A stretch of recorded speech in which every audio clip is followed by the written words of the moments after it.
घंटों खुले वादियों में बैठकर बातें करना। उसके पिताजी का देहांत हो चुका था। वो अकेली थी।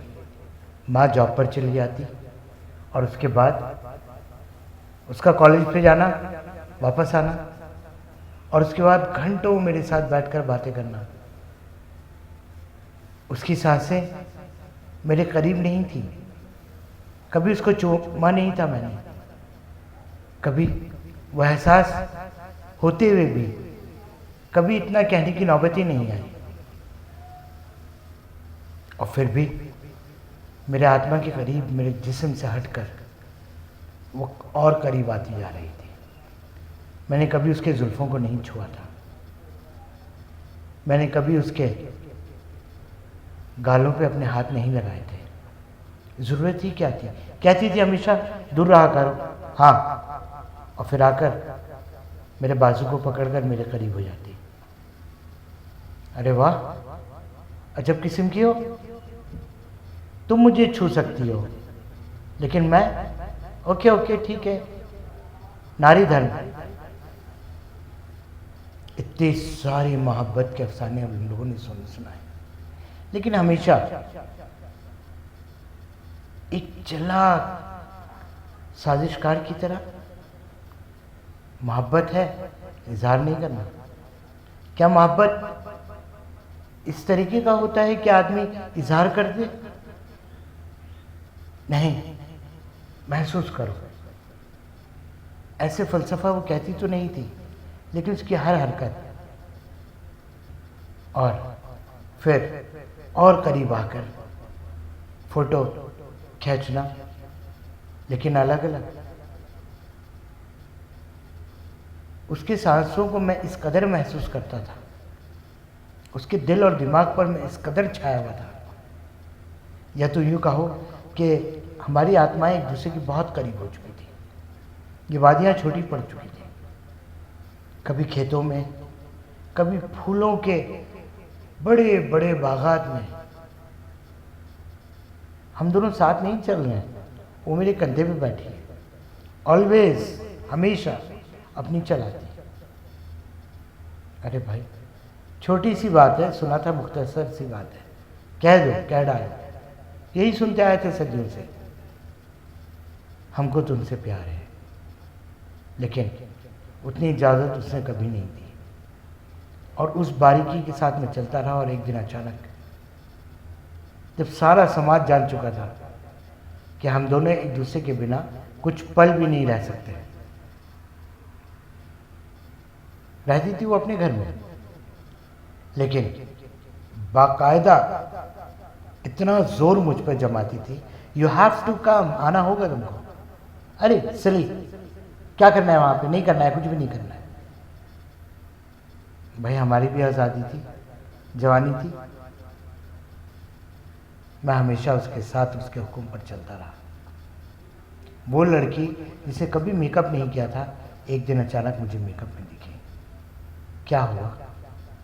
तुमने तो पैसे मांगे थे ना, you wanted some money, we have to fight in the society, और बिना पैसे के कोई जंग जीती नहीं जाती, यही कहा था ना तुमने। और अचानक ये मेकअप, और वो पैसा कमाने में बहुत दूर चला गया, परदेश चला गया। मैं जब आया 6 महीने के अंदर, और किस्मत मुझे 6 साल उससे दूर ले जा रही थी। 6 महीने के अंदर ही उसके बदलते रूप देखा। उसके चेहरे पे मेकअप, जो एक विधवा माँ की बेटी भले ही बड़े घर की हो और उस घर के अंदर मेकअप अलाउ नहीं था, अचानक उसका मेकअप देखकर मैं हैरान हुआ, थोड़ा परेशान हुआ। कुछ बात तो थी जो पहली बार वो छुपा रही थी, पहली बार उसके दिल तक मैं नहीं पहुंच पा रहा था। अगले 6 महीने में बात सामने आ गई, उसकी शादी हो रही है। मैं तो बहुत बेहिसाब पैसा कमाने का जरिए बन चुका हूँ। फिर अचानक what are you doing, what are you planning? मैं कुछ पूछ सकता हूँ? वो मुड़ी और चली गई।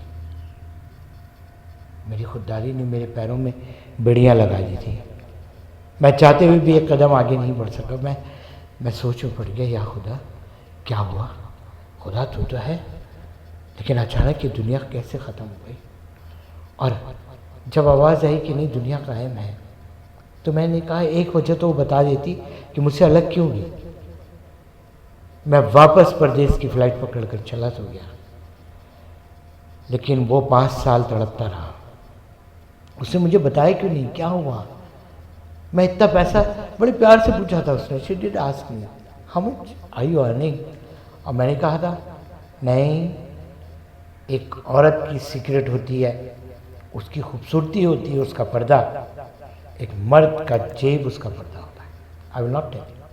अच्छा मुझे ये बता दो प्लीज़, सिर्फ इतनी सी बात बता दो कि हाँ मैनी फिगर्स, जब 3 का ज़माना था और 4 पर लड़कियां लाहलोट माँ बाप घर पे रिश्ता लेकर आ जाते थे, वहाँ मैं 5 क्रॉस कर चुका था।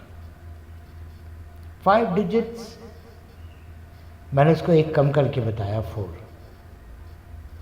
कहने लगी वाओ। उसके बाद मैं बोला अगर 5 कहूँ तो, no I don't believe you. मैं 5th स्टैंडर्ड से हम साथ पढ़ रहे हैं, you do believe me on each and everything. अपने आप से पूछो मैं सच कह रहा हूँ झूठ। और फिर अचानक एक बार तो तुम बोल देती क्या हुआ, एक बार तो तुम इतनी सी बात समझा देती कि मैं तुम्हारे काबिल नहीं हूँ। I was the best boy in school and you were the best girl. And then फिर कॉलेज में हम दोनों अलग हो गए थे, और फिर किस्मत हम लोगों को फिर दोबारा साथ लाई है। एक बार तो एक्सप्लेन दे दो क्या कमी रह गई मुझे। मेरी आंखों में नमी तो आ गई, मुझे रोना भी नहीं आता था, मैं बोल भी नहीं पा रहा था। जिस लड़की ने हमेशा ही पाबंदी लगा दी थी कि चीप लोग बोलते हैं आई लव यू, वो तुमने बेवकूफ़ बनाया था मुझे। मैं चीप ही सही, कैसे मैं खुद को समझाऊंगा, कैसे वो घंटे घंटे में किसी और के साथ ज़िंदगी भर बात कर सकूंगा। मेरी माँ ने तो कहा था कि तू जो भी लड़की लाएगा मुझे कबूल है, लेकिन मेरी हिम्मत नहीं थी मैं तेरे माँ बाप के सामने जाकर खड़ा हूँ। तेरा बाप एक्सपायर हुआ, मेरी जिम्मेदारी डबल हो गई थी। मैं ये सोच में पड़ गया कि मैं इतना मजबूत हो जाऊँ मॉनिटरी, माँ बाप की हैसियत से ज़्यादा, और फिर मैं तुमसे तुम्हारी माँ का हाथ मांगूँ, या तुम खुद कह दो कि मम्मी वो 5 फिगर में कमा रहा है। लेकिन उससे पहले क्या हुआ, क्या हुआ, क्या हुआ। हाँ एक बात हो सकती है, एक बात ये हो सकती है कि मैं कॉलेज अधूरी छोड़कर गया था कमाने, और तुम उसी कॉलेज में 2nd ईयर में तुम अपनी शादी की तैयारी कर रही थी, क्योंकि जो लड़का तुमसे शादी करने आया था वो तुमसे 5 साल 8 साल बड़ा था, और तुम्हारी माँ ने ये समझा होगा कि एक मैच्योर आदमी तुम्हारा ज़्यादा वफादार हो सकता है।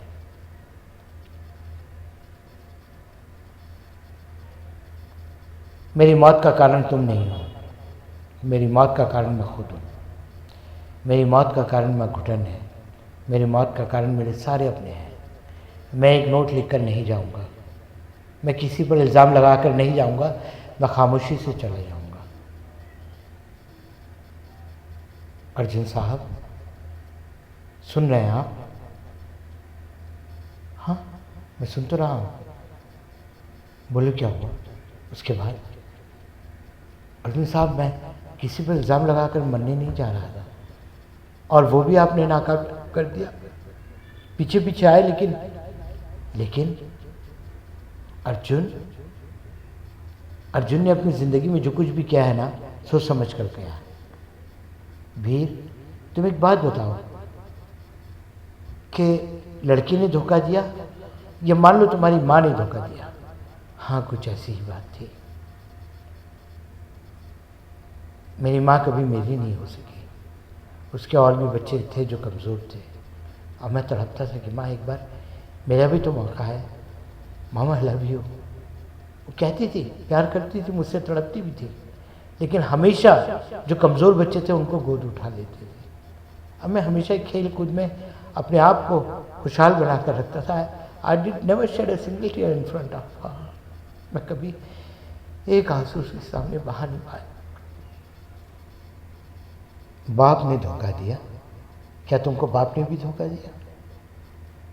हाँ, अगर मैं समाज की नज़र से देखूं तो मेरा बाप भी मेरे साथ नहीं था, क्योंकि मेरे बाप को पैसा बहुत ज़्यादा प्यारा था और उसने ये कहा था कि 10वीं तक अगर पढ़ा दिया तो ये एहसान समझो और घर से बाहर निकल जाओ।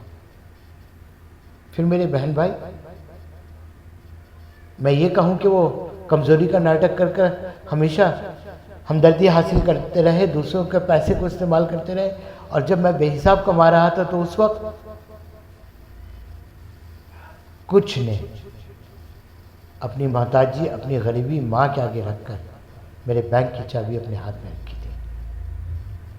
ठीक है, सारी दुनिया ने तुझे धोखा दिया, लेकिन तू, हाँ, मैंने कहा ना अर्जुन साहब, अब मैं अपने आप को धोखा दे रहा हूँ, मैं जा रहा हूँ।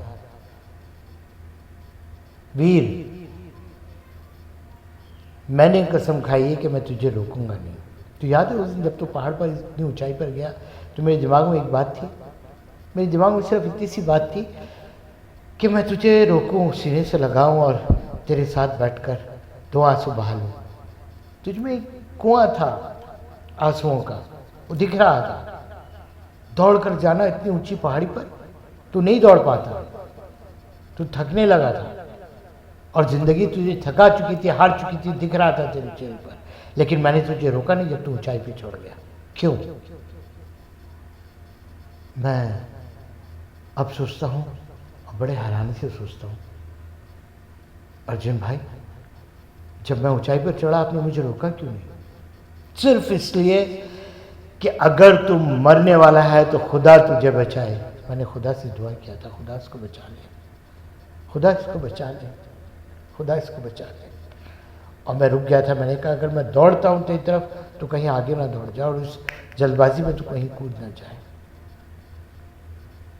बहुत एक तड़प सी थी मुझ में और एक डर सा था, अगर तो कूद गया तो एहसास कमतरी में मैं अपनी ज़िंदगी कैसे गुजारूंगा।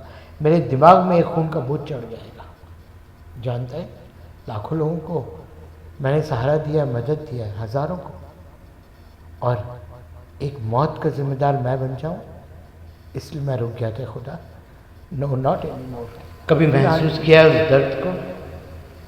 एक कोड़ी के हाथ पाँव नहीं है भाई, आप इन पहाड़ों पे, और उसको जीवन फिर भी गुजारना है, उसको रोटी खानी है। अपने आप को मरते देखता, वो कहाँ कमाएगा, कहाँ से लाएगा, और लाएगा भी तो उठाकर अपने हाथों से कैसे? बहुत करीब से देखा है। तो कभी अपने हाथों को कैसे बर्दाश्त करते? लोग ने तेरी आत्मा को मार दिया, तेरे शरीर पे चोट करा, तेरे दिल दिमाग पे चोट करा, लेकिन तेरे हाथ पाँव अब भी मजबूत है। कभी तुझे नजर नहीं आता है कि हजारों करोड़ों लोग, लाखों लोग इमोशन अपाई अपंग नहीं, सहारे के भी सोच लिए ढूंढ रहे हैं कि मैं खोज रहे हैं, जैसे तू सहारा ढूंढ रहा है। क्या करने के ऊपर चढ़ गया और मुड़ मुड़ कर देख रहा था, किसको देख रहा था, क्यों जिंदगी की तरफ मुड़ रहा था? एक बात तेरे सामने, और आप कौन हो और क्यों आए हो, समझने की कोशिश कर रही।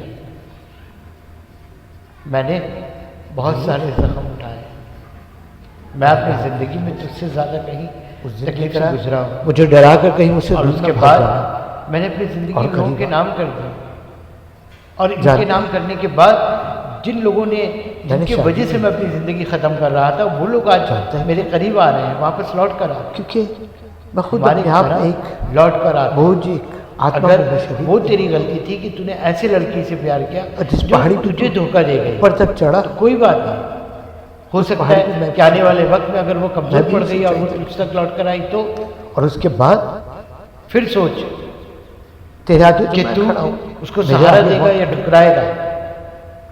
मैंने तुझे दो शब्द, वो अपनी जिंदगी जी रही है, एक शब्द माँ बाप का भी ख्याल नहीं करता। अगर वो जिंदा है तो तू उन लोगों को मार दे रहा है अपनी मौत के साथ, जिसमें लाख मेरी माँ की आवाज़ दिख रही है, तेरे इंतजार कर, मुझे नहीं पता था इतने सारे लोग मेरे इंतजार कर रहे हैं। शायद मुझे मेरा रब कहते हैं फलाना प्रॉब्लम हो गया, फलानी कहानी हो गई। कल ही एक ऐसी लड़की से मैं सामना कर रहा हूँ जो बेचारी अपाहिज अपंग थी, लेकिन मैंने आपको चोट पहुंचाई क्या, और कौन उसका बहिष्कार कर रहा था? तूने पुलिस छोड़ने के बावजूद भी कितना समाज को संभालेगी, और मैं गया और लेकर उसको एक होम तक पहुंचा दिया। बस इसको लवर लीप कहा जाता है। आगे बढ़कर इन लोगों को ढूंढने की कोशिश करते हैं, और जब ऊंचाई पर मेरे अपनों का फोन आता है तो मैं सोचता हूँ फोन पता नहीं कौन मना होगा, लेकिन यहाँ आने के बाद कहीं उनको तो जरूरत नहीं है या फिर लोग इस ऊंचाई पर चढ़कर आकर देखना चाहते कि तू एक आत्मा है, लेकिन तेरी खुदकशी, तेरे शरीर की मौत उस दिन हो गई थी। कोई इस तरीके से नहीं आता नहीं जिस भैया। तरीके से तू आया था। आप मुझे इमोशनल कर रहे हो। कोई उस तरीके से नहीं आपकी आता बातों जिस में तरीके आने से वाला मैं नहीं। आया था। मैं जा रहा हूँ और उसी चर्च में जाकर और आपने कसम उसी खाई थी दरवाजे पे कि आप मैंने मेरे पीछे नहीं आओगे, आप मुझे रोकोगे नहीं, पता नहीं आप था मुझे धर्म मौत क्या से होता है। रोकोगे। मुझे पता नहीं था आप मैं एंग्लो इंडियन निभाना। एंग्लो इंडियन और स्कूल का पढ़ा हुआ प्रोडक्ट हूँ। मेरी रिक्वेस्ट है I know God इस is बार there, मेरे that's all. पीछे मत आना। उस मैं नमाज कमजोर में हो मैंने गया। सजदा जमीन पर किया मैं सोच में था कौन और होगा, कर कर खुदा से कहा गॉड अब मैं इस You are सोच the में पड़ best गया man. कि मैं मरने जा रहा हूँ और ये आदमी दूर बैठ गया। खड़ा हो, आपने अगर मेरे तू- इरादे कमजोर कर दिए थे। अलोन है और इस तो बार जा, प्लीज भागना नहीं। मैं तेरी जिंदगी में बहुत सारे लोग दूंगा। ठीक वीर, नहीं है। आज मैं तुझसे कहता हूँ मैं तेरी जिंदगी में बहुत सारे लोग दूंगा। कोई जानता नहीं है उस कुएं पे वो लड़की आई आपकी हर बात से मुझे डर और तुझे किस नजर से देख रही थी? नहीं भैया, मैंने उसको नजर उठाकर देखा नहीं था। हाँ, क्योंकि तुझे मालूम था कि गुस्सा कहीं जुड़ ना जाए। गांव की एक सीधी सादी लड़की, पानी पिलाने के बाद वो दोबारा तेरी तरफ मुड़कर देखी। तो इतना प्यासा थका हुआ आदमी था, इतनी थकावट से हम लोग उस गांव तक पहुंचे थे और तू पानी पीकर उसके नज़र में नज़र उठाकर देखा नहीं। उसने अपना चेहरा छुपा रखा था। हाँ, चेहरा छुपा रखा था, फिर भी तूने नहीं देखा। मैंने देखा उसकी आंखों में एक आस थी और तू सिर्फ उस लड़की से नहीं भागा है। हजारों लोग जो उस दिन फकीर के लाइन में लगे हुए थे वो सब तुझे मानते हैं। तूने अपने हाथ से फादर की दी हुई रोटियां बांटी थी ना, लेकिन तुझे कभी उन लोगों में हमदर्दी दिखाई नहीं दिया। वो तड़प जो तेरे हाथ मांगते हैं, तेरे मजबूत हाथ मांगते हैं। भैया, यू ट्राइंग टू अटैच मी, अब फिर मुझे संसार में अटैच करना। नहीं वीर, मैंने कसम खाई है, मैं अपने साथ खुददारी लेकर जाऊंगा। चल, मैं तुझे संसार से अटैच नहीं कर रहा हूँ। मैं अपने आंसू के दिखाकर तुझे इमोशनल नहीं करूँगा। मेरी दास्तान भी इसी तरह, कुछ आगे है कुछ पीछे है, इसके अलावा और कुछ नहीं है। जा, पहाड़ पर चढ़, दोबारा जहाँ से तू चाहे वहाँ से तू जान दे दे। इस रेल की पटरी के नीचे लेट जा, लेकिन बेचारा ड्राइवर फंस जाएगा, पहाड़ से गिरेगा, तेरी लाश भी नहीं मिलेगी। चलो हम लोग चलते हैं उसी पहाड़ पे। हम लोग, भैया आप नहीं चाहोगे? क्यों क्यों नहीं जाऊंगा? तुझे ये एहसास कैसे हुआ कि मेरा दर्द तेरे से कम है? मुझे दुनिया ने कम सताया तेरे से, क्यों? भैया आप कितने लोगों के काम आते हो भैया। How can you be the same person? अब भैया, अब वो जो गाँव की लड़की है ना, वो आपको भी देख रही थी, आपने उससे शादी कर लेना। और मैं चाह रहा हूँ, और अपने कसम को बरकरार रखना, और मेरे पीछे अब नहीं आना प्लीज़। मैं आपको कसम दे दूंगा, मेरे पीछे अब नहीं आना वीर। मैंने कसम खाया कि मैं तुझे रोकूंगा नहीं, मैं देख लूंगा तेरी मौत। लेकिन हाँ, अब मैं एक कसम और खाता हूँ, प्लीज़ भैया, डोंट फूल मी, डोंट फूल मी। मेरे अपनों ने मुझे इतना नहीं सताया जितना आप सता रहे हो। आप क्या कहने वाले हो, मुझे डर लग रहा है। आपके बहते आंसू की कसम भैया, मेरे साथ बेरहमी नहीं करना। क्यों? क्या रिश्ता है तेरा मेरा? मैं तो पुनर्जन्म में भी यकीन रखता हूँ इडियट। जब तू ऊपर से कूदेगा ना, तो एक बार नजर ऊपर उठा के देखना, मैं ऊपर खड़ा हुआ क्या कर रहा हूँ। आगे बोलूं? नहीं भैया, नहीं बोलूं। आपने मुझे तोड़ दिया नहीं है इडियट। खड़ा हो, मैंने तुझे जोड़ दिया। पीछे मुड़ कर मत देख जिंदगी की, जैसे मैंने मुड़ा नहीं। अब जब निकल चुका है घर से, तो अब हजारों की जिंदगी बना है। आने दे उन लोग को चलकर तुझ तक, आएंगे वो लोग, मेरा दावा है, मुझ तक आने लगे। जानता है मेरी शोहरत कहाँ से पहुंची है? देखो क्या क्या लिखते हैं लोग मेरे बारे में। ठीक है, मैं तुझे अपने साथ नहीं जोड़ूंगा, तेरी जोड़ वहाँ उस गांव में है, उस कुएं के पास। और ये ज़रूरी नहीं तू उससे शादी करे, तू जो चाहे उससे कर लेना, लेकिन तुझे ये एक्सेप्ट करना पड़ेगा कि तेरी ज़िंदगी पीछे उस दिन छूट गई थी जिस दिन तेरी महबूबा मेकअप कर कर के आई और तुझे ठोकर मार कर चली गई। हाँ, मैं हमें जीना चाहता हूँ वीर, मैं तुझे जिंदा देखना चाहता हूँ। तेरे मेरे उम्र में शायद 20 साल का फ़र्क हो, और मैं जब जाऊँगा भी ना तब भी मैं तुझे ज़िंदा देखना चाहता हूँ। तू चाहे शादी करे ना करे कमीने, लेकिन मुझे रुलाना नहीं। हाँ भैया, आपके आंसू की कीमत आपके आत्मा से निकलते हैं, आपके आंसू। मैं तो लव यू ब्रदर।